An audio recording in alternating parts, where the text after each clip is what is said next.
tell me about your exposure in other countries, like you said before, like how a place to hang your cape should dive themselves into the scene of anime and gaming.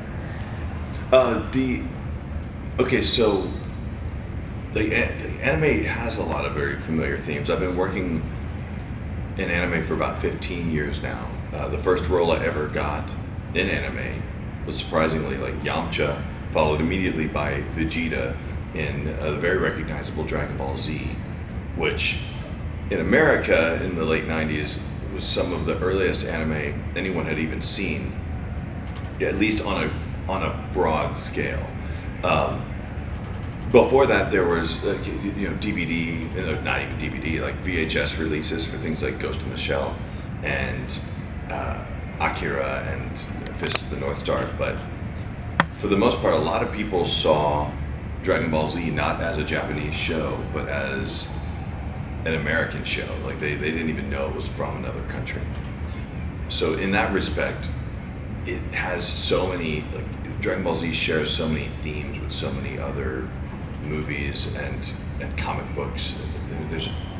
There's the one thing that's weird about it is that their main character in Dragon Ball, Goku, he is altruistic and good, but he's also very selfish, which you don't see a lot of selfish heroes in the comic book world.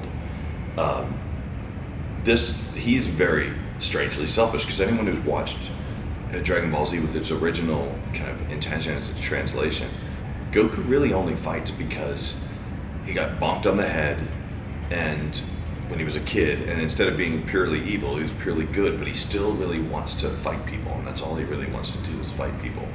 But as a byproduct, he saves a lot of his friends, but mostly he just likes to fight, and he'll just do anything and put his friends at great risk just to let someone power up. I play Vegeta, who eventually becomes this like sidekick who hates him throughout the series. And Vegeta has a lot of great qualities of an amazing hero. Like, I think he has a better story, I think, than Goku does. Because Vegeta's story revolves, as you learn over time, he was raised by an evil person, like a pirate, like a planet broker, basically would go to planets and destroy them, and then sell to the highest bidder. Frieza, who is important villain in the Dragon Ball Z series, he's raised by this horrible person, and then comes to Earth, and there's all of his entire family and all of his people are eradicated, and he's just sort of left on his own. And then he meets this guy Goku, or as he calls him, Kakarot, and Kakarot is just like this doofus. Like, he's just like, as I said, he's like a nice guy with a head injury, and unfortunately he's able to do things better than Vegeta because he just isn't so uptight as Vegeta is. So Vegeta comes in and he's always kind of angry about that from the start. He's generally an angry guy. So speaking of Frieza, have you actually seen the newest movie with Frieza? Oh yeah, in America we dubbed it, and it already was released in the theater. I think in the UK it's coming out very soon. Like, this interview might be timed perfectly with their UK release. If I had the ability to look it up fast, I would. But I think the UK is about to get the American dub of the show too, and it's phenomenal. It's so good. It's really, really good. So how do you feel coming back in and doing a voiceover for Vegeta again? It would be weird if we hadn't been doing it so much in between. You know what I mean? It's weird. It's not accurate to say like we all came back to do these movies, because every year there's been like another video game or another reboot of the series, or Dragon Ball Z Kai, any of these other things that have come up along the way. So in that respect, like, we've always been around each other. But what was beautiful about it is that for the first time we were getting new content, because in all the games and and Kai and all the redubbing that we've done, it's always been the same story told over and over and over again. And now finally there's a new story. So how do you feel about the new Yes. Yeah, Dragon Ball Z Super, we're all very excited. Dragon Ball Super, not Dragon Ball Z Super. we're extremely excited about that show. It's turning out to be a pretty interesting thing. It's mirroring some of the story of Battle of Gods so far, and I don't know if it's going to drift into Resurrection of Frieza, but we'll see about that. So far, it's pretty neat though. It's definitely feels like Akira Toriyama was involved in it. So, how many episodes have you done voiceovers for the Super? Super, series? we have not released any information about how far we are with the dub on Super yet, so nothing I can really talk about. But we're really excited. We're really excited that Super exists. So, have you watched any of the abridged series from Of Team course. 4 Star? Yeah. Those guys are hysterical. I think they were responsible for keeping Dragon Ball Z relevant for a while, and during a time when there wasn't any new content. Like there was no new shows being made. It was just the same stuff.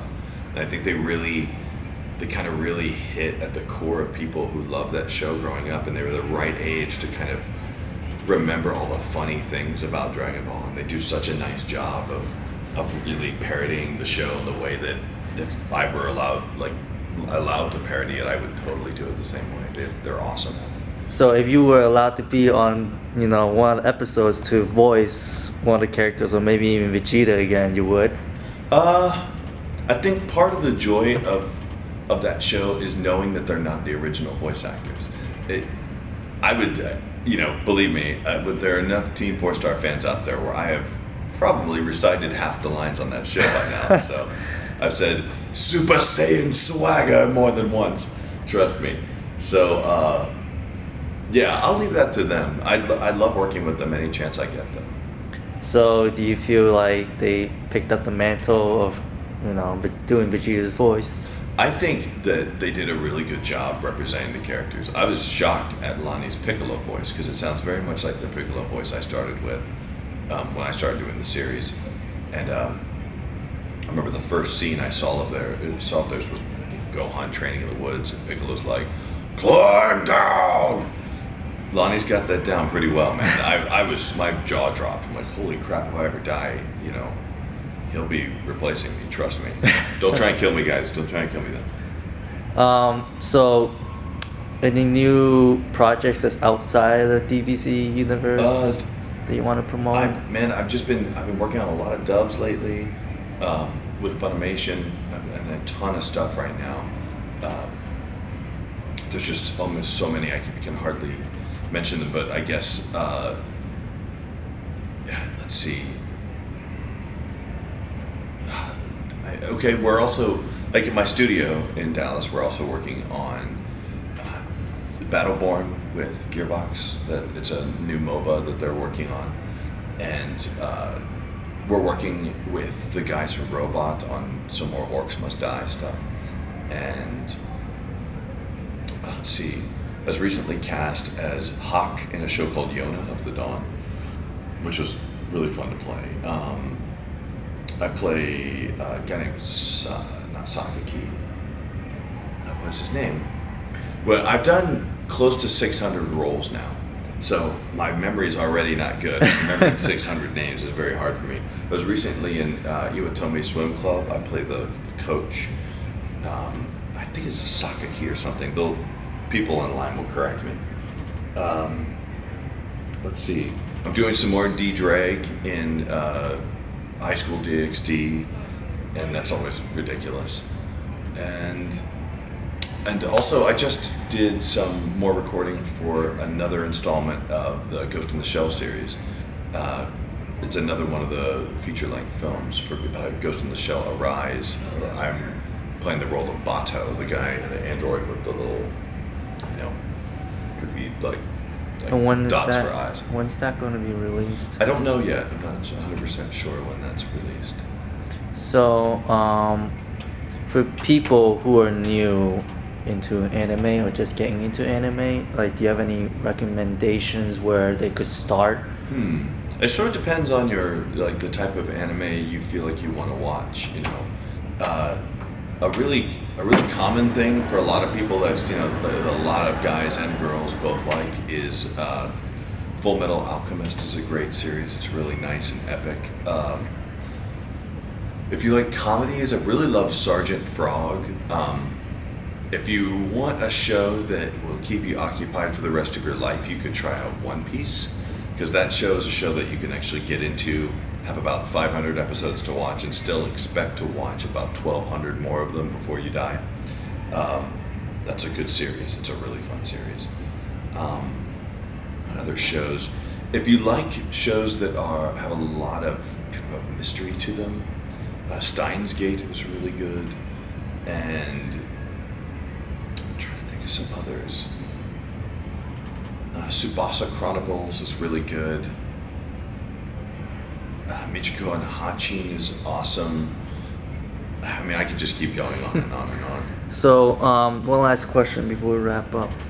Can you drop any hints on, any new content for like the Dragon Ball series for Super, or any promotional stuff that you could drop? Man, I don't know a whole lot right now. Like the Japanese are very secretive people, and so you never really know anything until it's done.